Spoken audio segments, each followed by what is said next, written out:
बहुत बड़ा बिजनेसमैन था, मगर अचानक बिजनेस में उसे बुरी तरह से नुकसान हो गया और वह सड़क पर आ गया। कर्जदार से बचने के लिए राहुल को अपनी पत्नी के साथ रातों रात मुंबई शहर छोड़कर गोवा आना पड़ा।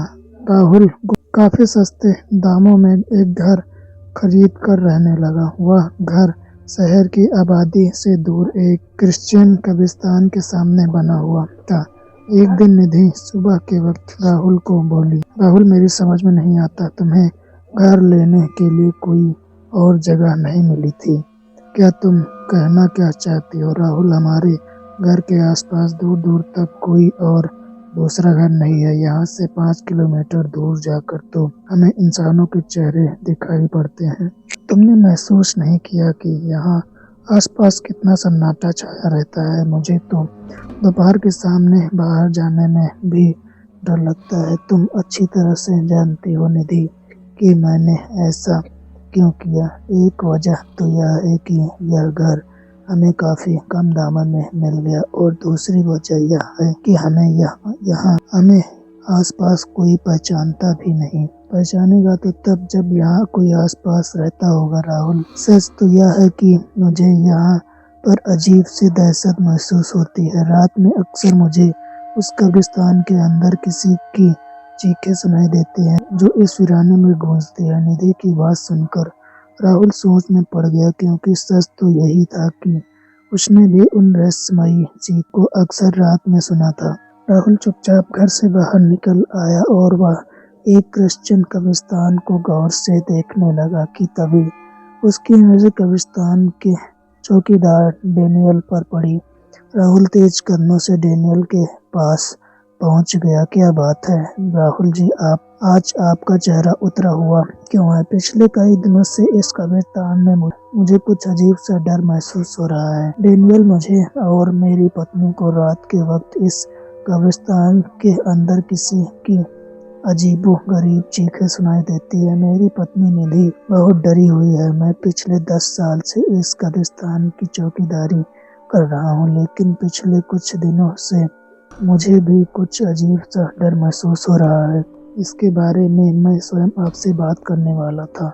तो इसका मतलब यह है डेनियल कि रात के वक्त चीखों की आवाज सुनाई देना मेरे और मेरी पत्नी का वहम नहीं, हकीकत है। आपने बिल्कुल सही कहा राहुल जी। कुछ दिनों से मुझे भी कब्रिस्तान में अजीबोगरीब चीख की आवाज सुनाई देती है। मैं भी अक्सर रात में चौंक कर उठकर बैठ जाता हूँ। डेनियल, कुछ महीनों पहले जब मैं यहाँ पर नया नया रहने के लिए आया था, तब यह कब्रिस्तान और एक स्थान बिल्कुल सामान्य नजर आता था, लेकिन अब मुझे मेरा ही घर काटने को दौड़ता है। मुझे तो मेरी आर्थिक स्थिति जानते हो डेनियल, आखिर मैं इस घर को छोड़कर कहाँ जाऊंगा? आप सही कह रहे हैं। जब से मैं 10 दिन के बाद इस कब्रिस्तान पर लौटा हूँ, तब से यहाँ का वातावरण कुछ रहस्यमयी और डरावना सा हो गया है। लौटने के बाद सूख चुके पेड़ों में पीछे उल्लू की डरावनी आवाज के बीच बच्ची की आवाज की गूंज मुझे सुनाई देती है, और उसके बाद एक अजीब सा शोर मुझे सुनाई देता है, जैसे कुछ लोग बातें कर रहे हो। आखिर पता लगाओ डेनियल कि इन सब के पीछे क्या रहस्य है। चिंता मत कीजिए राहुल जी, मैं आज रात पता लगाने का पूरा प्रयास करता हूँ। आज की पूरी रात में जागूंगा। इतना कहकर डेनियल कब्रिस्तान के अंदर चला गया और राहुल अपने घर। आधी रात के बाद अचानक डेनियल के कानों में एक बच्ची की खिलखिलाने की हंसी की आवाज टकराई। कौन है वहाँ पर? इतना बोलकर डेनियल ने अपनी टॉर्च की रोशनी उसकी ओर की जहाँ से हंसने की आवाज आ रही थी। टॉर्च की रोशनी में डेनियल ने एक परछाई देखी जो एक कप के पास बैठकर करती हुई हंस रही थी। कौन है वहाँ पर? मगर अचानक डेनियल के शरीर के सारे रोंगटे खड़े हो गए और अचानक वहाँ खामोशी छा गई। डेनियल ने देखा कोई बच्ची तेजी से भागी और फिर अंधेरे में खो गई। डर से कांप रहे डेनियल ने वापस उस कब्र की तरफ टॉर्च की रोशनी की। एक बिना धड़ की लाश, जिसका एक धड़ और एक पैर भी नहीं था, वहाँ पर पड़ी हुई थी। अचानक डैनियल का सिर घूमने लगा और वह वहीं बेहोश हो गया। सुबह उठने पर वह उस कब्र पर गया जहाँ रात उसने कटी फटी बिना धड़ की लाश और किसी को बैठे हुए देखा था। वो कोई नई कब्र थी। तभी वहाँ पर कब्रिस्तान का दूसरा चौकीदार चार्ल्स गया। क्या हुआ डैनियल, तुम इतने घबराए हुए क्यों हो? तुम ठीक तो हो ना? मेरी गैर मौजूदगी में क्या किसी नए मुर्दे को दफनाया गया था क्या? नहीं, तुम्हारी गैर मौजूदगी में यहाँ कोई नया मुर्दा नहीं आया। तुम्हें कल रात किसी बच्चे की रोने की आवाज़ सुनाई दी थी क्या? कल रात मैं फादर ड्रेडरिक के चर्च पर था, इसी कारण मैं यहाँ पर नहीं आ पाया। सर्दी ज़्यादा होने की वजह से फादर ने मुझे चर्च में ही रुकने का आदेश दिया था। मैं तुम्हें बता नहीं सकता चार्ल्स कि कल मैंने रात के अंधेरे में क्या देखा। ऐसा क्या देख लिया तुमने जो तुम इतना घबराए हो? जहाँ तक मैं तुम्हें जानता हूँ तुम डरने वाले व्यक्ति तो बिल्कुल नहीं हो। कल रात मैंने एक बच्ची के हंसने की आवाज़ सुनी चार्ल्स। मैं तुम्हें बता नहीं सकता कि उस बच्ची की हंसने की आवाज़ में पता नहीं ऐसा क्या था कि दहशत से मेरे रोंगटे खड़े हुए। और जब मैंने हंसने की आवाज़ जगह पर टॉर्च मार कर देखा तो वहाँ मुझे एक कटा फटा सर दिखाई दिया। उसके बाद अचानक मैं बेहोश हो गया। कितनी बार कहा है डैनियल, शराब कम पिया करो। तो तुम्हें शराब पीने के लिए डॉक्टर ने भी मना कर दिया है। तुमने कल रात को ज्यादा शराब पी ली होगी और कोई भयानक सपना देख लिया होगा। कभी कभी ऐसा होता डैनियल कि हम शराब के नशे में कोई सपना देखते हैं और जब सोकर उठते हैं तो हकीकत सा मालूम पड़ता है। सुधर जाओ डैनियल, सुधर जाओ। इतना कहकर चार्ल्स वहाँ से चला गया, मगर भयभीत सा डैनियल किसी अनहोनी की आशंका से कांपता हुआ राहुल के पास चला गया और रात की सारी घटना उसे बताने लगा। मुझे तो पहले से ही शक डैनियल के कुछ तो गड़बड़ है। मुझे तुम्हारी बातों पर पूरा विश्वास है कि तुम झूठ नहीं बोल रहे हो, क्योंकि उस बच्ची की हंसने की आवाज़ और वह चीखें मैंने और मेरी पत्नी ने रात के समय स्पष्ट सुनी है। लेकिन सवाल यह है डैनियल कि अब हमें करना क्या चाहिए? मुझे लगता है कि हमें यह सारी घटना पुलिस को बताना चाहिए। पागल हो गए हो क्या डैनियल? भला पुलिस इस मैटर में क्या करेगी? वो हमारी बात का यकीन नहीं करेगी। आज रात कब्रिस्तान में मैं भी तुम्हारे साथ रहूंगा। राहुल रात में डैनियल के साथ रुक गया। आधी रात के बाद अचानक बच्ची की हंसने की आवाज गूंजने लगी। उन दोनों ने जो देखा वह देखकर दोनों का खून जम गया। ठंड की सिहरन भरी लहर उनकी रंगों में दौड़ गई। सामने का दृश्य दिल दहला देने वाला था। खुली हुई कब्र में बच्ची अपने हाथों में बड़ी सी सुई लिए लाशों के पेट कटे हुए हिस्सों को सिल रही थी। इस खौफनाक दृश्य को देखकर राहुल की चीख निकल गई। चीखने की आवाज से उस बच्चे ने अपना चेहरा अचानक घुमाया और पलक झपकाते ही अंधेरे में गुम हो गई। यह देख डैनियल और राहुल वहां से डरते हुए भागने लगे। क्या हुआ? तुम दोनों भाग क्यों रहे हो? तुम दोनों के चेहरे देखकर ऐसा लग रहा है कि जैसे तुम दोनों ने कोई भूत देख लिया हो। कुछ ऐसा ही समझ लो चार्ल्स। हम दोनों ने जो देखा है, अगर वह भयानक दृश्य तुम देख लेते तो तुम्हारी भी सांस तुम्हारे गले में आ जाती।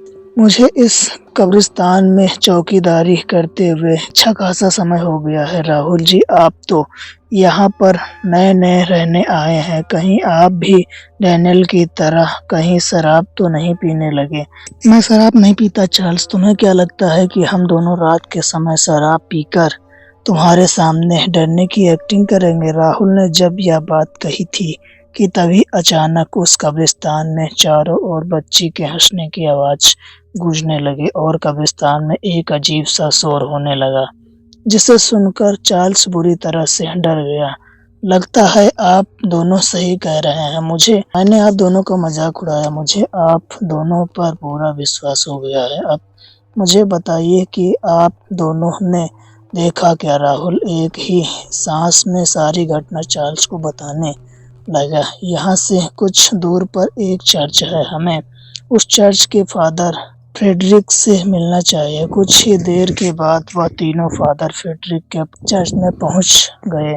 फादर उनकी सारी बात शांति से सुनते रहे और कुछ देर बाद आंखें खोलकर उन्होंने कहा, उस कब्रिस्तान में एक छोटी बच्ची की आत्मा का साया है। तुम तीन हमेशा इस बात को याद रखना, छोटी बच्ची की आत्मा सबसे ज्यादा खतरनाक होती है। अगर उसे रोका नहीं गया तो तुम सोच भी नहीं सकते कि आने वाले कल में क्या होगा। मैं कुछ समझा नहीं फादर, यह तुम्हें समझाने का समय नहीं है। जरूर उस बच्ची की आत्मा ने अपने जीवन में कुछ ऐसा देखा है जो उसे नहीं देखना चाहिए था। दर्द से तड़पती हुई आत्मा बहुत क्रोधित होती है। राहुल, अब देर मत करो, चलो मेरे साथ। कुछ देर बाद फादर और वह तीनों उसी कब्र के पास खड़े हो गए। फादर कुछ पढ़कर चीख कर बोले, सामने आ जाओ। फादर ने यह कहा ही था कि 10 साल की बच्ची अचानक से हंसते हुए उन सब के सामने आकर खड़ी हो गई।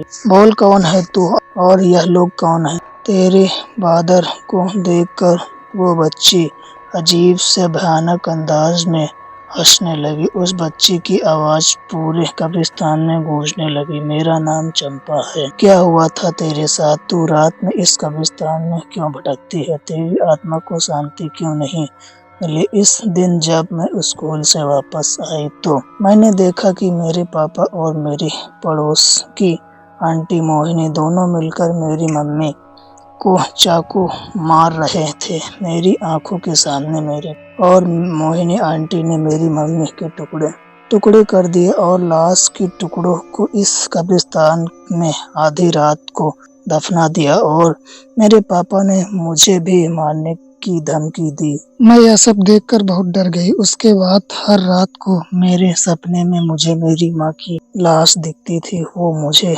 उठाकर कब्रिस्तान लाती और फिर मैं वही बैठकर सुई से माँ की लाश के टुकड़ों को सिलती। यह बताते हुए चंपा के चेहरे पर अजीब सी वहशियत उत्पन्न हो गई और उसका चेहरा देखते ही देखते बेहद भयानक हो गया और उसके शरीर की खाल पूरी तरह से काली हो गई। यह देखकर राहुल, डैनियल और चार्ल्स के रोंगटे खड़े हो गए, मगर फादर ने हाथ का इशारा करके उन तीनों को रोक के रखा।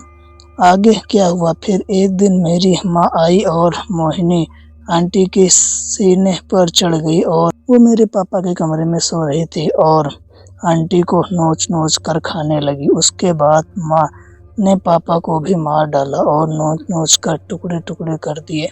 मैं यह सब कुछ छत पर से देख रही थी। डर की वजह से मैं छत से गिरकर मर गई, लेकिन मरने के बाद भी हर रात को मैं यहाँ आती हूँ, पापा और आंटी की लाश को सिलती हूँ, लेकिन अगली ही रात फिर उनके टुकड़े टुकड़े मिलते हैं यहाँ पर। यह बोलकर चंपा गायब हो गई। यह बच्ची की तृप्त आत्मा है। इसके पिता और उस मोहिनी नाम की औरत को यह भयानक भगवान की तरफ से सजा है। अब दोबारा तुम सब यहाँ पर कभी कदम भी मत रखना, वरना तुम सब जान से हाथ धो बैठोगे। आज भी आधी रात को रहस्यमय हंसी की चीख की आवाज, अजीब सी फुसफुसाहट को अपने भीतर लिए वह कब्रिस्तान बिल्कुल वीरान पड़ा है। अब यहाँ मुर्दों को दफनाने भी कोई नहीं आता। अगले दिन राहुल अपनी पत्नी को लेकर उस मकान को छोड़कर चला गया।